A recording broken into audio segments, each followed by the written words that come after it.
Hey, I'm Curly, and today we're going to be revisiting one of my tier lists from last year. Last year I took a look at all of the overdressed booster sets that were released up until that point, and ranked them based on the impact they had on release and the lasting impact they had after that, specifically taking a look at key cards that came out of that set. And this is where we left off last time.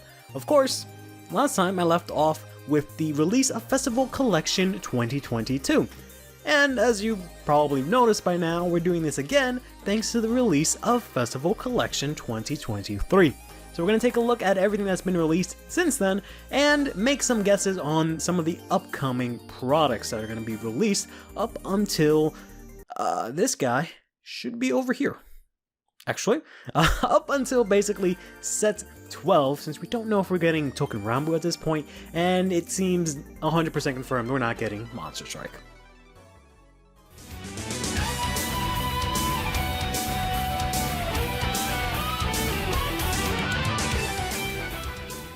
First things first, we're going to take a look at the list from last year and take a look at where things ended up. And I'm going to go ahead and reevaluate this right away and take set 5 and actually move it up to the great tier. Set 5 was actually a really good set. It seemed like not a great set because after set 4, it was kind of the best set we'd ever seen in all time for Overdress, right? And it was kind of a really hard set to follow up on. Not to mention that the glitter mechanic was kind of meh, MLB felt kind of meh, the opinion on PBO and Dragonic Overlord was also kind of meh. A lot of the glitter decks felt incomplete at the time. And while that is kind of the case after doing some more playtesting and stuff, it wasn't really all that bad. And it gave us a really good foundation coming from there, with Dragonic Overlord being one of the, best decks for a long time. PBO being a very strong deck. MOB suddenly seeing resurgent.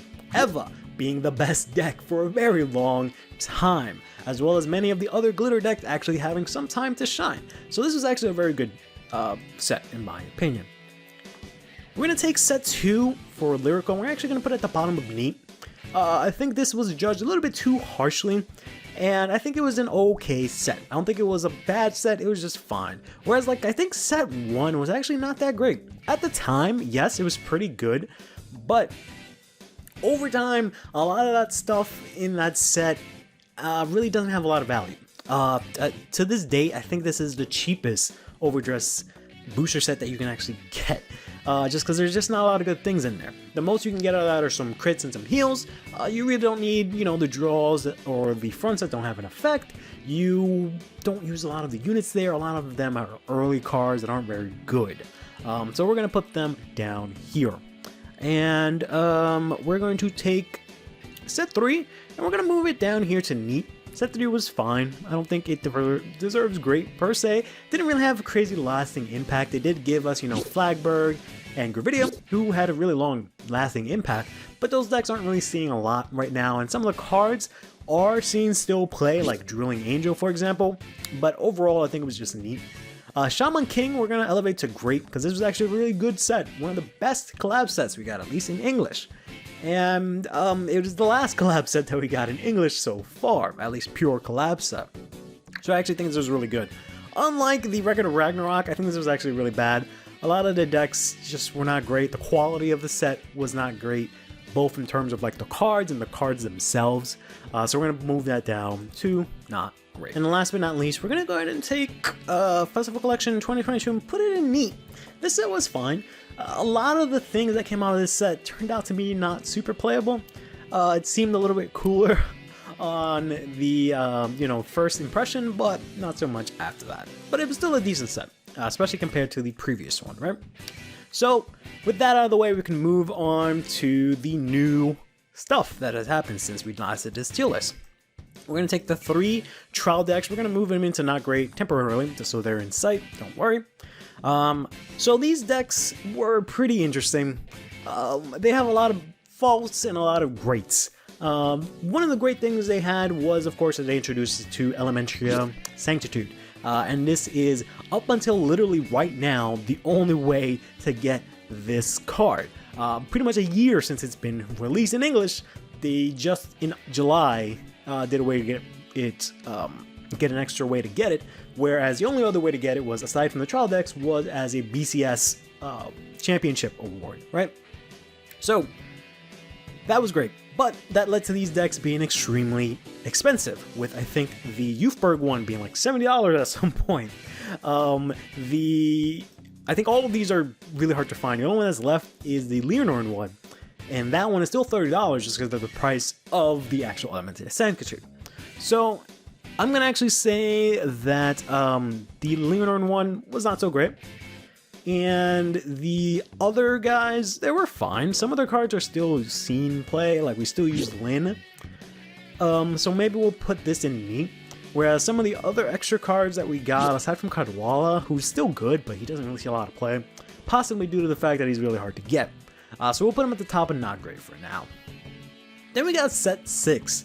Set 6 was an extremely strong set. We're going to jump this up to the top of great immediately.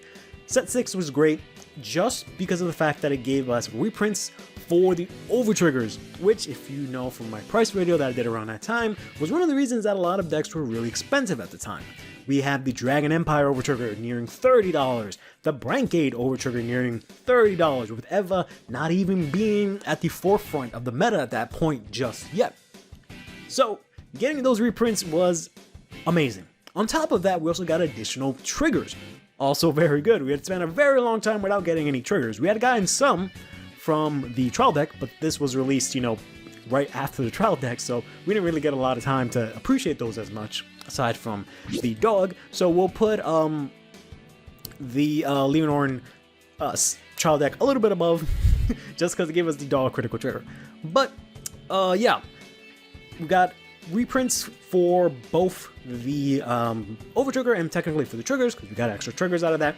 We also got some pretty good new decks coming out of that. This was the beginning of Youthberg, even though Youthberg wasn't as we know it today coming out of this set. We got the beginnings of Leonorn.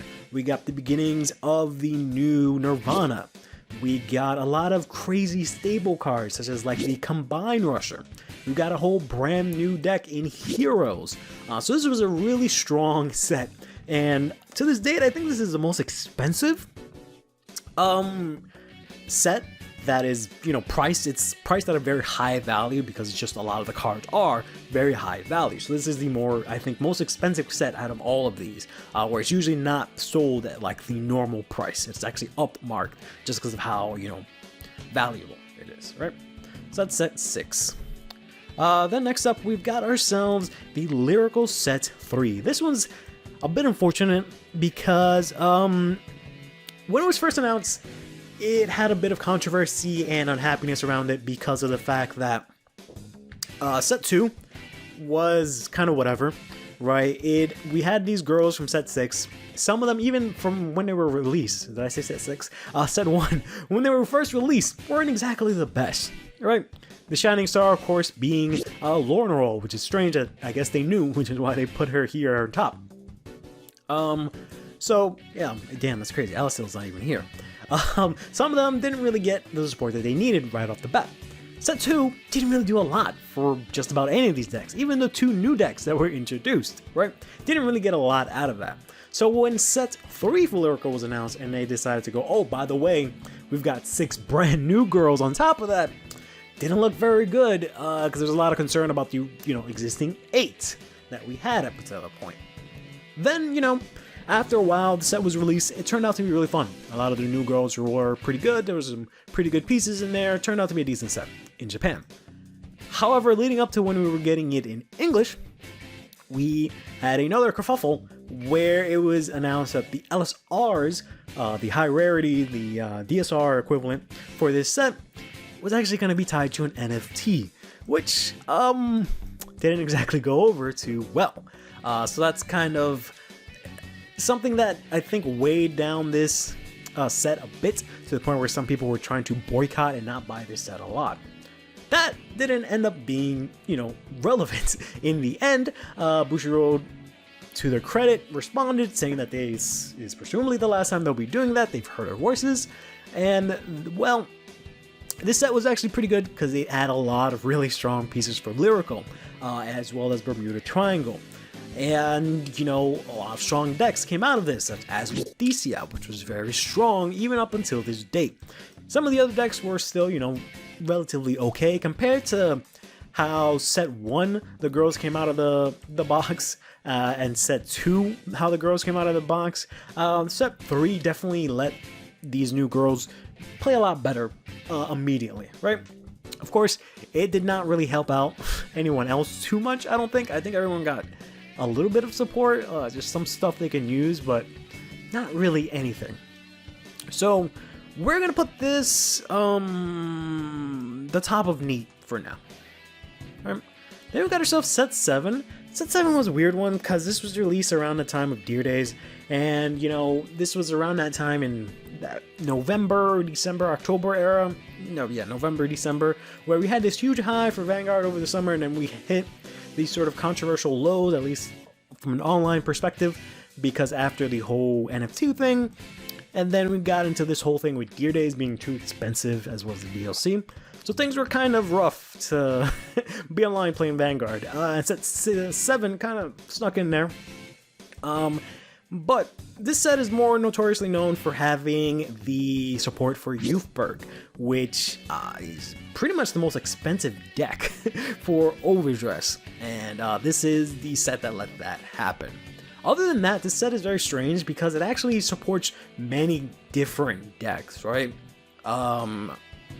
We got a little bit of support for Magnolia, Barrel Magus, Flagbird, Eugene. Drag Jeweled was finally released in this set. We got support, of course, for Verena, for Eleanor, for Youthberg. We just got so much so much stuff in this set for a lot of different decks. Some of those cards still seeing play. So I think we have to kind of put this at the bottom of neat. We're going to put set 6, I think, all the way up here. And then we're going to leave this at the bottom of neat, just because a lot of these cards are actually still seeing play and are actually still relevant, even at the time they were released. So this is kind of a sleeper set that a lot of people don't actually, remember that much. We even got Welstra in this set, who of course was kind of awkward at first, but got to shine after some time. After set 7, we got set 8, which was a pretty interesting set. Because this set 7 was the last set that we had before the World Championships for BCS. Then we had ourselves set 8, which was before BSF, I think, was announced, or at least nowhere near any of the BSFs. So this was kind of like a nice chill set to play over the winter. And it had a lot of really good tools. This gave Eva the tools to continue making her best deck, I feel like, skyrocketing more into that, undeniable spot as the best deck thanks to the Blue Order and the extra upgrade that she got. Then, all of the Glitter Buddies got a bunch of decent support from this. And we also got Minerva, who's a really strong deck as well. So I think we're going to put this one in great also. This was a pretty strong set, I think. It gave us quite a lot of stuff to play around with, but it's going to be at the bottom of great. I think set 7 was a little bit better. Then Shaman King, we'll put Shaman King there. Then we got ourselves Chronojet, the Stride deck set. The very first one released right after Minerva Rising, whereas in Japanese it was the other way around. This is pretty interesting because it's no secret that I don't like Chronojet, and he is a somewhat divisive creature, this product specifically, because a lot of people I agree with this. That is a very good starter product for people to jump right into the game because it is competitively ready. A lot of people think that it's a decent price. A lot of people think that it's way too expensive for a starter product. A lot of people don't like the power level that this deck brought about. A lot of people think that is just fine. So it's a very divisive product. But all things considered, it got people to buy the product. It put seats into locos. We're going to have to put this as a pretty good product. And that's coming for someone that hates this blue bastard, but that was a really good product. What can I say? Then we've got ourselves set 9. Set 9 was pretty interesting because this was the beginning of the anime set. So the last anime sets are usually pretty big bangers. Set 4 being a pretty big bang, and then set 7 here being a pretty good set. Whereas like the beginning of the animes are actually pretty good too. So we had here set 6, the anime seasons I should say. And then also with the Genesis of the 5 Greats, of course, being the first one. Set 9 is similar to set 7 in that it had a lot of support for a lot of things. And it gave us the beginnings of like what was going to be happening in set 10 with the mask and the dragon tree stuff that was going on. And it did give a lot of support to a lot of different, decks, as well as give us brand new decks that are, maybe fan favorites, maybe not very good in, Vietnamese Bruce, Astroya Unica, and in Vanguard. So I think I'm just going to put this at the top of neat. I think this was a fine set. It gave us a lot of good things. This also had some reprints, which was kind of nice. 2 sets of reprints. We had double R reprints and triple R reprints, so it was pretty good. But I don't think it was necessarily game-breaking per se. Unica wasn't very strong. Vanguard wasn't very strong out the box. Vietnamese Bruce wasn't very strong out the box. It didn't really change too much, to be honest. Then after that, we've got Messiah and set 10, releasing on the same day for English. Messiah is another one that's kind of weird for me, because it didn't really get the same reaction as Chronojet. At least, not so much after it was released. We were kind of told that this was a one-time thing, and then shortly after that they released Messiah, or at least announced it. But Messiah seemed as like the good boy stride deck, whereas like this one takes all the heat. Messiah is kind of like, whatever, even though it is ironically linked Joker, but it is Messiah. So, tons of irony in that. But Messiah is kind of seen as just like a good product, it's fine. Some people forget it exists, to be honest. So we're just gonna leave it there and neat. Set 10, for me, is divisive. I'm gonna put this like barely above set Festival Collection 2022, because we got just a bunch of crap in this set. We did get the mask, which, cool. That gave a lot of decks new tools and created brand new decks. A lot of things benefited for this, like Zorga, but they also gave us just a bunch of garbage Dragon Tree cards that even the mass decks don't play. Even the Dragon Tree deck, I don't even think plays most of these cards. So it just has a lot of crap in it. It did give us the discard cycle cards, where you discard for Ride, Soul Blast, draw a card, which are very good, helps out a lot of decks. But I feel like it just didn't really have a lot for any deck that is not a mass deck or a Dragon Tree deck. It just really didn't do anything for anyone, I think. There was some support for other stuff, like Verena got a new form, stuff like that. But yeah, I don't know. This might even be down here. I feel like this just was not a good set. Next up, we've got the latest set here in Festival Collection. We're just gonna throw this at the top. It might even be better than the very first Vanguard set, to be honest. Yeah, just because, like, this Festival Collection is my favorite product so far. We got brand new Overtriggers. We have support for the set 1 Lyrical Girls. They're actually all pretty much playable for the most part, right? We got a bunch of support for Lyrical, since they needed to catch up, since they haven't gotten support since this set. We got a bunch of new just tech options, right? Everyone can play the new Overtriggers, the new Regalias. We got new Cycle cards in this. We got new triggers in this. We even got reprints, as well as we got promo reprints, which I was under the impression that these were box toppers. But they're actually in the set, so the ratio's not the best. So I think just because of the ratios, we're going to put this right under set 1. Other than that, this is an amazing set. It is going to be extremely impactful, I'm pretty sure. These Overtriggers are very impactful. The Regalias, maybe not immediately impactful, but will be impactful. The decks that come out of it, such as Ballista, will be impactful, I think, for a good while. So we're going to put that there. Then we've got these products here, which have not yet been released in English. And in Japanese, as of the time of recording this, we're only up to here, with set 12 being released pretty soon in Japan. But we're up to, they just got the, not trial decks, but I guess special decks here.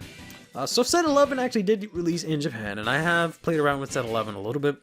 Set 11 is a weird set, and that's very similar to set 10 in that it doesn't really have too much support for like anything that's not a glitter deck per se, but it does have a lot of interesting tools and a lot of interesting decks in it.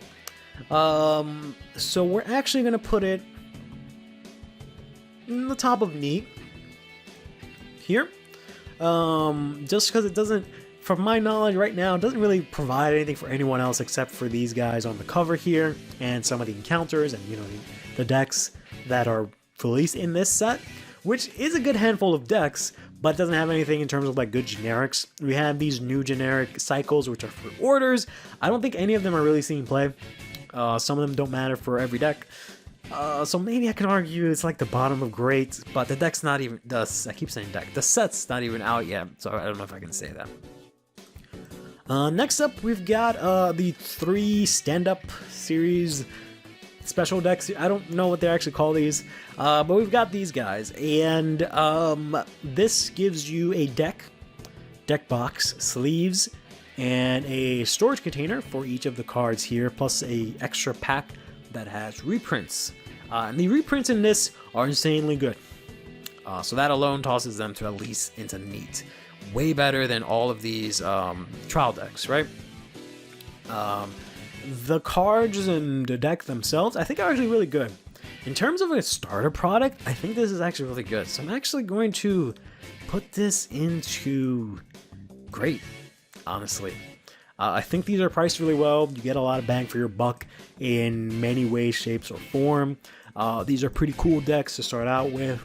They got a lot of good stuff for beginners as well as people that are just beginners and people that are already playing the game. And, you know, it's not as hand-holdy as the trial decks where it doesn't have those like tutorial cards and all that nonsense. It's a lot more straightforward, so it's more like an actual structure deck, which is nice. So yeah, I'm going to put these here. I think I'm going to put these here. Then we've got these sets, which one of which hasn't even been released, even in Japan. And then we've got Token Rambu and Monster Strike, which Token Rambu, I think we're going to get in English, whereas Monster Strike, we're definitely not going to get in English. So this is just based on what I know about it in Japan. So based on that, we're going to put it here. This is combining both sets 1 and 2 for Monster Strike. We're just going to put it here in neat, because it has really amazing art. It did give Japan Ebisu, which is a good thing and a bad thing, but it has a lot of other cool stuff. But it doesn't seem like any of the other stuff really saw a lot of play, so maybe we'll put it over here, because it seems it's just Ebisu is just the main meat of that, right? Then we've got Token Rambu, who just recently got released in Japan, and I think this is a really great product. We're going to put this here at the top of great, because it is a very good product for Token Rambu fans, specifically because of the crest mechanic.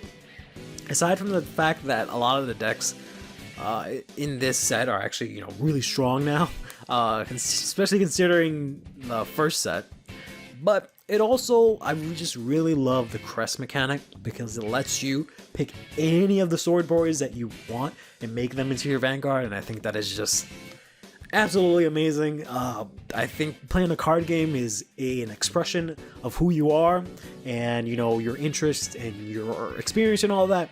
What better way to be able to do that than to have your Vanguard be any card that you want instead of whatever card which you specifically selects as a Vanguard? I think that's amazing. So I'm going to put that in great. And we're going to wrap this up with set 12. We don't have a lot of information for set 12 at this point in time, so this is the kind of thing where when we do this for a third year, we can review and see where set 12 really lies. Set 12 so far just has support for Orpheus Mask, possibly, spoiler alert, based on the recent anime episode, we might get support for Graffiti Mask, maybe even Magnolia Mask, and then we have support for Omna Owls, which is the deck Halona uses, but we don't know anything about these just yet. So I'm just gonna tentatively put this here for now.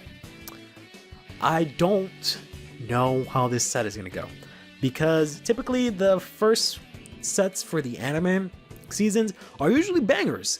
Because they have a lot of really impactful cards, reprints, so on and so forth. I don't think this one is gonna do that. I just have the sneaking suspicion that this isn't gonna be as impactful as those, but I'm hoping that I'll be wrong. Really hoping that I'll be wrong. But hey, let me know what you guys think about the tier list in the comments down below. Feel free to do your own tier list. You can go ahead and look me up on Tiermaker, Curly Haired Hero, and to take a look at any of the tier lists that I've made. I make a bunch of these tier lists. And until next time, take care of yourselves and each other, play Vanguard, and have yourselves a damn good one.